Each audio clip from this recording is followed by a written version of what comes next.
Hey guys, welcome back to another quick and very interesting tutorial. So in this quick tutorial, I'm going to show you how to add fast blur out effect on Premiere Pro.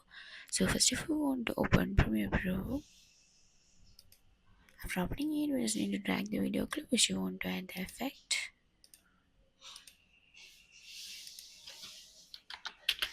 And then here you can see the original video clip with no effects and editing. So for this video clip, I'm just going to add the effect. And after dragging the video clip, here you can see an option called effects. Click on that.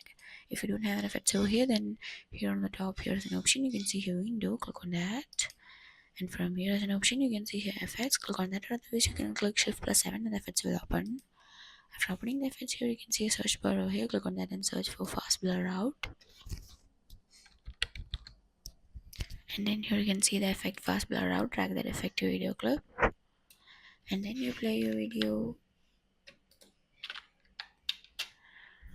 You can see that you had been added fast blur out effect to video clip on Premiere Pro.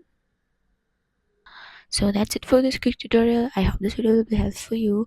Make sure to hit the like button and the subscribe button for more such quick and very interesting tutorials. See you in the next one. Take care.